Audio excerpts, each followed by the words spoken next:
감성경제방송 돈다방 미쓰리입니다. 오늘 3월 22일 월요일 돈다방 미쓰리에서는요, 이번 주 한 주 동안 경제, 증시의 관전 포인트를 간략하게 요약 정리해 드리도록 하겠습니다.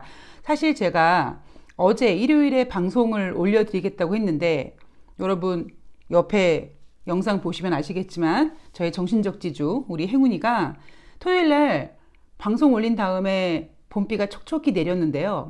비가 멈추고 강아지랑 산책을 했는데 우리 강아지가 우리 엄마 또 이렇게 또 발동 걸려서 번아웃 될 것 같아 하고 걱정을 했는지 엄마 오늘은 그냥 맥주 한잔 하고 쉽시다 해 저를 맥주집으로 끌고 가더라고요. 그래서 핑계김에 맥주 한잔 마시고 그리고 일요일날 푹 쉬고 컨디션을 좀 회복하고 오늘 다시 짠 하고 돌아왔습니다.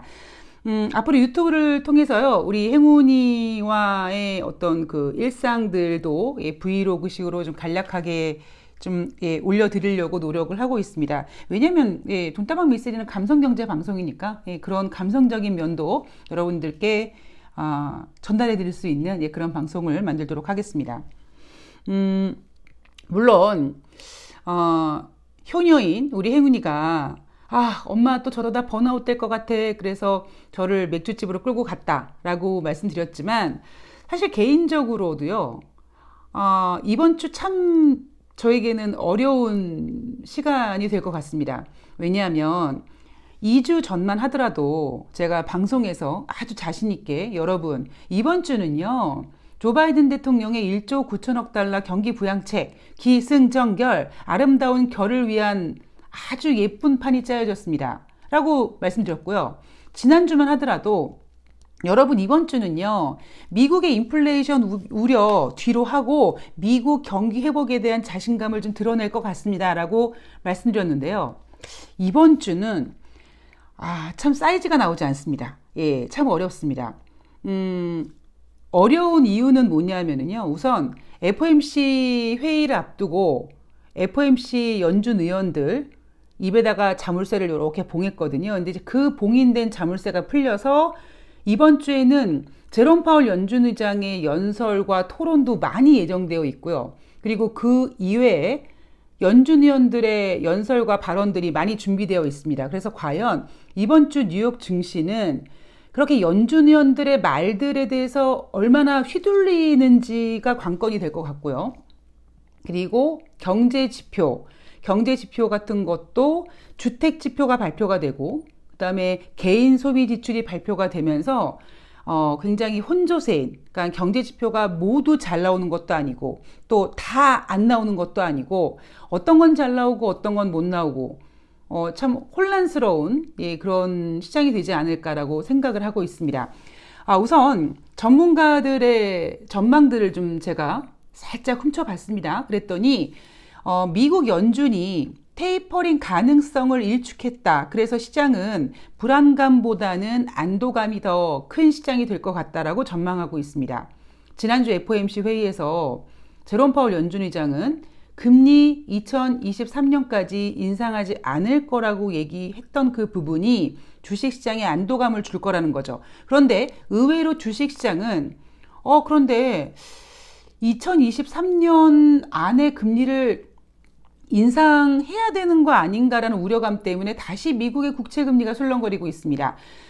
지난주 금요일 코스피 지수는 3039포인트로 마감을 했습니다. 자, 이번 주는요, 대부분 증권 전문가들은 2950에서 3140까지 전망을 하고 있는데요. 2950 하단을 잡은 이유는 국채금리가 1.7%를 넘어서 어쩌면 정말 2%에 육박하는 1.9까지도 치닫는다면 3,000선을 다시 내줄 수도 있을 거라는 우려감에 하단을 2,950으로 잡은 것 같고요. 상단 같은 경우에는 미국의 경기 회복에 대한 자신감, 그리고 2023년까지 미국이 금리를 인상하지 않을 것 같다는 안도감으로 3,100포인트는 넘을 수 있을 거다. 이렇게 포인트를 잡아놨습니다. 어떤 증권사가 얼만큼 긍정적이고 어떤 증권사가 얼만큼 조심하라고 얘기를 하는지 좀 간략하게 정리를 해보면요. 우선 한국투자증권과 하나금융투자증권이 긍정론을 제시했습니다. 하나금융투자증권 같은 경우에는 3040에서 3140 완만한 상승세를 보일 것 같다라고 했고요. 하나금융투자증권은 3000에서 3120포인트까지 예상하고 있으면서 기술적 반등이 기대가 된다고 합니다. 이 두 증권사의 공통점은 하단이 3000을 깨지는 않을 거다라는 거고요. 그리고 3000선에 만약에 근접하게 되면 기술적 반등, 그러니까 반발 매수세라든가 뭐 저가에 대한 인식이라든가 아니면 미국 경제에 대한 회복에 대한 기대감이 더 커지면서 매수세가 쫙 들어서 3000포인트 이상으로는 끌어올릴 것이다 라고 생각하고 있는 것 같습니다. 반면에 좀 조심해야 된다라고 전망하는 증권사들은요, NH투자증권과 SK증권이 있는데 이 두 증권사는 3000포인트를 이탈할 수 있을 거라는 가능성을 제시했습니다. 물론 그 근거로는 시중금리 상승 속도 조절하는 거 정책 내놓지 않았잖아. 지난주 금요일 날 미국의 은행 자기자본 규제 완화 연장해주지 않았습니다. 그런데 그 다른 카드를 내놓지 않았거든요. 거기에 대한 불안감, 그리고 그 불안감으로 인해서 다시 미국의 국채금리가 술렁거릴 수 있을 거라는 걱정 때문에 이 두 증권사는 3000포인트 이탈도 가능하다라고 보고 있습니다. 이번 주 대부분 증권사들은요, 완만한 상승세, 그러니까 변동성이라는 내용이 좀 제외됐습니다. 그러니까 우리나라 국내 증권사 같은 경우에는 FOMC에서 긴축할 거다, 테이퍼링 할 거라는 우려가 이제 배제되면 미국의 경기 회복에 대한 기대가 더 커질 것이고, 그리고 인플레, 금리 인상에 대한 우려는 이미 뭐 2023년까지 안 하겠다고 발목을 딱 잡아놨으니까 이번 주에는 완만한 상승세를 보일 거라고 전망을 하고 있는 것 같은데요.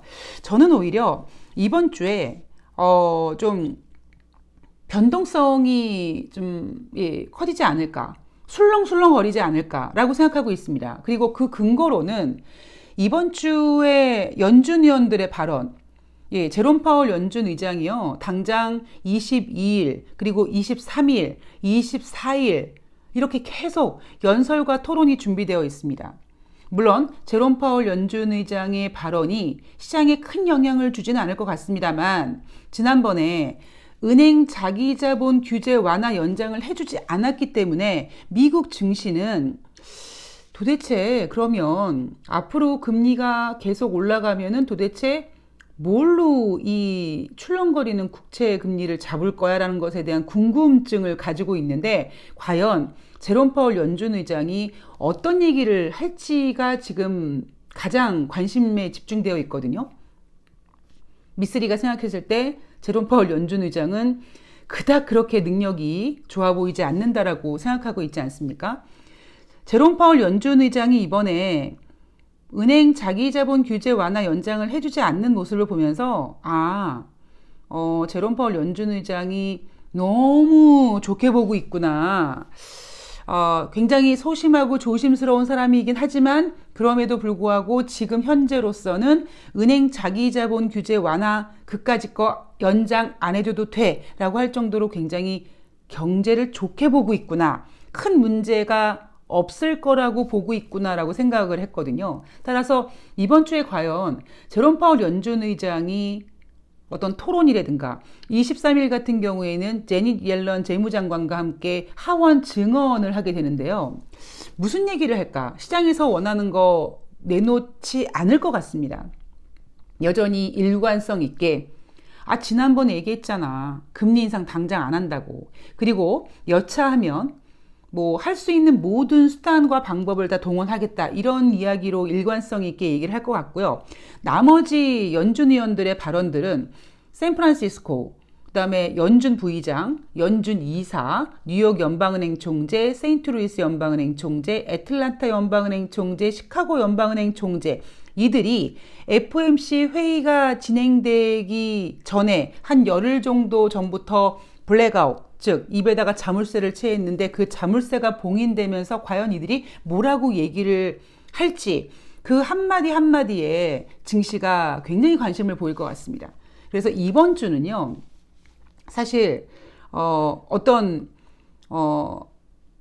보이는, 그러니까 정책을 가지고, 이 정책을 가지고 시장이 이렇게 생각할 것 같다라는 것보다는 이번 주는 제롬 파월 연준 의장과 함께 다른 연준 위원들의 어떤 발언들, 말 한마디 한마디에 얼마나 시장이 민감하게 반응하게 될까를 좀 우리가 신중히, 꼼꼼히, 그리고 아주 면밀하게, 아주 긴장하면서 봐야 되지 않을까 싶습니다. 가장 제가 속상한 부분은, 제롬 파월 연준 의장이 제가 원하는 만큼 그닥 그렇게 능력이 있지 않다라는 점이 가장 큰 걱정거리고요. 대신 나머지, 연방은행 총재라든가 나머지 연준 부의장들이 과연 어떻게 시장을 달래줄 수 있는 발언들을 할지를 계속 체크를 해봐야 될 것 같습니다. 자, 경제 지표를 보면은요, 제가 지난주에 주택 지표가 2월달 좋지 않게 나왔습니다. 그죠? 그러면서 2월달 주택 지표가 좋지 않았던 이유는 뭐냐면 바로 2월달 미국에 들이닥친 한파 때문이다. 얼어 죽을 지금 다 얼어 죽게 생겼는데 무슨 집을 지으며 무슨 거래를 하느냐. 그죠? 가만히 이불 밖은 위험해. 이불 속에서 가만히 있는 게 최선이다. 그래서 하물며 지난주에 발표됐던 소매 판매조차도 전월 대비 감소했습니다. 따라서 이번 주에 발표되는 2월달 기존주택 판매 그리고 2월달 신규 주택 판매도 마찬가지로 부진할 가능성이 높습니다. 그리고 부진한 이유는 2월의 한파 영향인데, 자, 제가 지난주에 주택시장 지표 점검하면서 그래, 한파 때문에 안 좋아, 알았어, 그리고 딱 스톱시키지 마시고 계속 흐름을 지켜보시면서, 왜? 마치 경제는 모는 종이에다가 계속 점을 찍어서 이어가는 스토리로 가야 되는 거기 때문에요. 지금 정말 2월달 주택시장이 한파 때문에 일시적인 건지 아니면 이제 주택시장이 정점을 찍고 꺾이는 건지, 그리고 이 정점을 찍는 것에 대해서 걱정하는 건 뭐냐면 FOMC에서 분명히 2023년까지는 금리를 대놓고 인상하지 않겠다고 얘기했습니다만 지금 시장에서는 경기가 좋아지는데 금리를 인상하지 않을 수 있겠어를 고민하고 있다 보니 아마 금리 상승은 주택시장의 악재죠. 그래서 2월달 주택시장 지표는 한파 때문에 안 좋을 거라는 걸 예상하면서도 단순히 이게 한파 때문에 일시적인 건지 아니면 이제 뭐 금리 인상 가능성이라든가 아니면 그동안의 주택시장이 너무 좋았으니까 주택시장이 이제 정점을 찍고 꺾이는 그 변환점이 있는 건지는 앞으로 계속 점검을 해봐야 된다고 생각을 합니다. 자, 이번 주에 발표되는 경제지표 4분기 경상수지가 있고요. 3월달 리치몬드 연방은행 제조업 지표 지수가 있습니다. 2월달 내구재 수주가 있고요. IHS 마켓에서 발표하는 3월달 서비스업 제조업 PMI 지표가 있습니다. 그리고 목요일날 주간 신규 실업수당 청구 건수가 있고요. 4분기 국내 총생산 증가율이 발표가 됩니다. 그리고 이번 주에 가장 관심 갖고 지켜보는 지표가 바로 2월달 개인 소비 지출입니다. 그리고 3월달 미시간대 소비자 태도 지수가 있는데요. 2월달 개인 소비 지출, PC라고 불리우는 이 지표가 왜 중요하냐면 이게 바로 물가 상승률을 체크하는 중요한 지표 중에 하나거든요. 자, 그럼 우리는 이렇게 한번 생각해 보도록 하겠습니다.